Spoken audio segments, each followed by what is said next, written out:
भाई हर हर महादेव सभी भाइयों को। हर हर महादेव भाई। और सावन के मौसम की हार्दिक शुभकामनाएं आप सभी को। और कैसे हो आप लोग? हम तो बढ़िया ही हैं। और मौसम आजकल वैसे भी दिल्ली का एक नंबर हो रहा है। सुहाना मौसम है भाई। सुहाना मौसम है, बादल लगे पड़े हैं।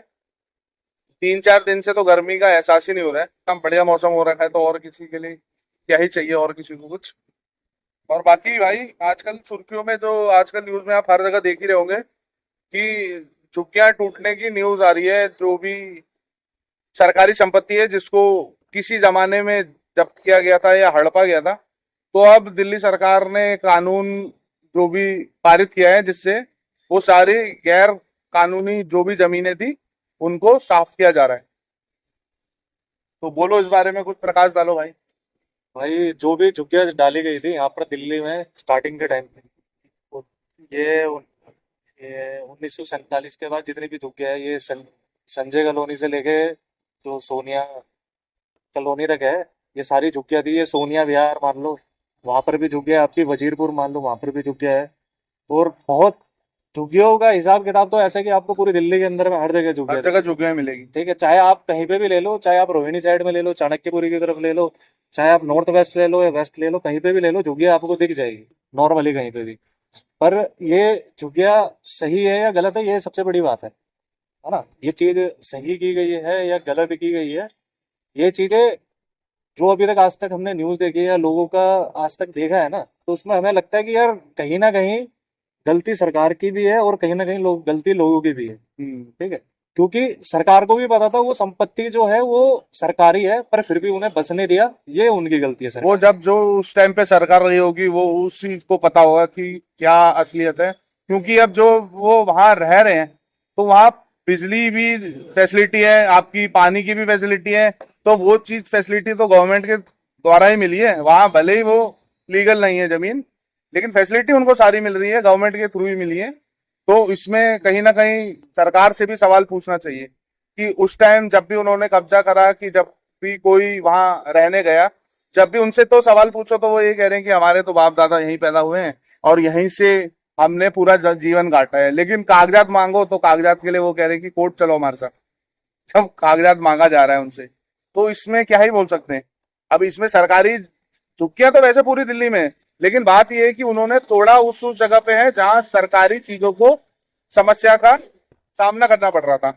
अब रेलवे स्टेशन के ही बिल्कुल बगल में आप लोग पूरा घर, या फिर लगा लो बच्चे वहीं नहा रहे हैं, भाग रहे हैं, खेल रहे हैं और वहीं कपड़े सूख रहे हैं। तो सरकार ने जो बयान दिया है जिसमें क्या कहा है कि रेल का जो भी आपका लाइट होती है, क्या बोलते हैं उसको, सिग्नल लाइट। तो रेलवे की सिग्नल लाइट में को भी दिखने में प्रॉब्लम हो रही थी। वो झुग्गियां आपने देखी होगी, बिल्कुल ही ट्रैक के बगल में बनाई गई है। तो उन्होंने इस वजह से एग्जिट गेट भी नहीं दिख रहा है, यानी बाहर जाने के लिए जो रास्ता है ना, वो भी बिल्कुल झुग्गियों के अंदर से निकलने के लिए है। ये सबसे बड़ी बात है कि आप अगर चलो झुग्गी बना भी रहे हो, तो आपके अंदर इतना तो थोड़ा सेंस होता है कि यार हमें कितना इंक्रोचमेंट करना है और कितना नहीं करना है। आपको अगर उंगली पकड़ाई जा रही है तो आप हाथ पकड़ने की कोशिश क्यों कर रहे हो उस चीज को।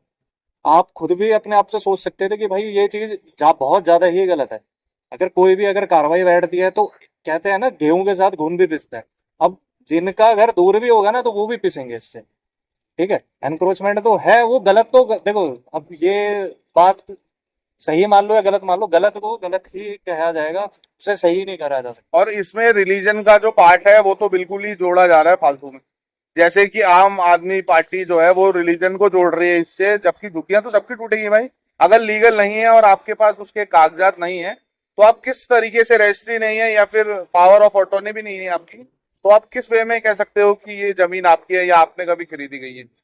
तो ये तो साफ सीधी बात है कि आपने सरकारी संपत्ति को अपना अपना घर समझ लिया है और उसी में आप सालों से रह रहे हैं। तो अब कभी ना कभी तो उसका जवाब देना ही पड़ेगा। अब ये दिल्ली सरकार की पहल है। अभी तो अभी कई सारे जो एरिया है वो निशाने में है। अभी तो उसी उसी जगहों पे मैं बोल रहा हूं, जैसे कि जहां जहां सरकार को आपत्ति आ रही है उनके काम के कार्यालय में वहीं एक्शन लिया जा रहा है। अभी धीरे धीरे करके अभी बाकी झुग्गियों में भी सारा चीजें होगी। एनक्रोचमेंट जितना भी है ना, जितनी भी झुग्गियां आपने अभी तक लगा रखी है या कुछ भी है, आप अभी भी अगर ये सोच रहे हैं ना कि झुग्गियां नहीं टूटेगी, तो ये चीजें अपने दिमाग से निकाल देना। अगर आपकी झुग्गियां आज 1 1.5 साल 2 साल के अंदर में नहीं टूटी है, वो कभी ना कभी किसी टाइम पे वो टूटेगी ही। अगर आप अभी से अपना बंदोबस्त करना चालू कर दे, जरूरी नहीं है कि आपको वहीं रहना है। सीधी सी बात है, मेरे ना 10 थोड़े से सवाल है आपसे, अगर आपको समझ में आए तो। पहली बात, सरकार ने आपको 70 साल का सबसे ज्यादा समय दिया है। 70 साल का समय बहुत ज्यादा होता है। क्या आप भी उसी जगह पे रहना चाहते हैं जैसे आपने अपना बचपन बिताया झुग्गियों के अंदर में, वैसे ही आप अपने बच्चों को रखना चाहते हैं? सबसे पहला सवाल मेरा ये है। दूसरा, जब आपके पास कागज नहीं है, आपको खुद पता है ये चीजें कि कल मेरे बच्चों के सामने भी यही दिक्कत आने वाली है, तो आपने अभी तक कहीं पर, चाहे किराए पे लिया हो चाहे कहीं पे भी, अभी तक आपने अपना वो क्यों नहीं करा? आपने अभी तक अपना यानी बदलाव क्यों नहीं करा अपने अंदर में? दूसरी बात, सरकार ने आपको फैसिलिटीज बहुत ज्यादा दी है 10 साल के अंदर में। चलो पीछे की सरकार का तो नहीं है, आम आदमी पार्टी का मान लेते हैं, उन्होंने आपको यूनिटें भी फ्री दी है, सब कुछ दिया आपको, ठीक है, आपका पैसा भी बचा, सब कुछ बचा। फिर भी बचने के बाद भी आप उसी जगह पे बैठे हुए हो, आपको पता है कि मेरे पास कोई कागज नहीं है, कागजात नहीं है इस चीज के, तो मैं इसको प्रूफ कैसे करूंगा? कोर्ट के अंदर भी अगर कल को जाते हो तो आप, कोर्ट भी सीधा मना करेगा, डिनाई कर देगा उस चीज को कि भाई आपके पास जब कागजात नहीं है किसी चीज के, किसने आपको बेचा है, या आपके पास कौन सी चैन है, या ये कहाँ से आपने ये बाप दादा मरे हैं या जिए हैं, उससे फर्क नहीं पड़ता। ऐसे तो कल को मैं आपके घर पे आके 10 साल 20 साल आपके यहाँ पर रह लूं, फिर धीरे धीरे करके आपके यहाँ पर एक घर बना लूं, तो उससे मेरे वो जमीन मेरी नहीं हो जाएगी। वो तो मेरी बेवकूफी होगी कि मैं उस जमीन पे बिना वजह का पैसा लगा रहा हूँ, जब मुझे पता है उसके कागजात मेरे पास नहीं है, कागज मेरे पास नहीं है। फिर मैं ऐसी जमीन पे क्यों पैसा लगाऊं जो जमीन ही मेरी नहीं है? और ये कल का भविष्य आप अपने बच्चों का भी खराब कर रहे हो और अपना भी कर रहे हो।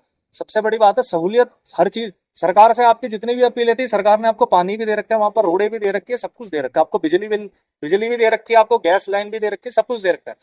फिर भी अगर आपको नहीं समझ में आए, सरकार तो सहूलियत दे रही है आप, पर आप उस सहूलियत को बिल्कुल ही अपने उसमें मान के बैठ जाओगे कि हाँ ये मेरी ही जमीन है, सरकार मुझे सब कुछ दे रही है, तो मैं यहाँ से क्यों जाऊं। ये आपकी गलत फहमी है। आपको यहाँ से जाना ही पड़ेगा, आज नहीं तो कल आपको जाना ही पड़ेगा। आज अभी भी रिसेंट में ये भी समझ, अभी कुछ टाइम पहले भी अभी ये बोल रहे थे कि जैसे गांवों की जमीन है वो लाल डोरे के अंदर में आ रही है।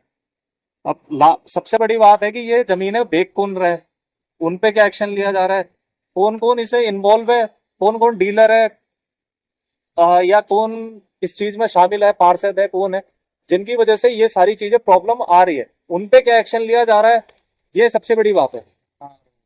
क्योंकि ये चीज भी हमें देखनी चाहिए कि भाई उन्हें भी बेका किसी और नहीं गया है। और बारिश आ गई है भाइयों, तो आप ये आपकी क्या राय है इसमें, आप कमेंट करके बता सकते हैं कि ये जो सरकार द्वारा झुग्गियां टूटी जा रही है या फिर लोगों को बेघर किया जा रहा है, तो इसमें आपकी क्या राय है, आप हमें कमेंट करके बता सकते हैं। और वीडियो अच्छी लगी हो तो लाइक शेयर और सब्सक्राइब करो, और असरती के लिए दुआ करो कि वो हमेशा खुश रहे।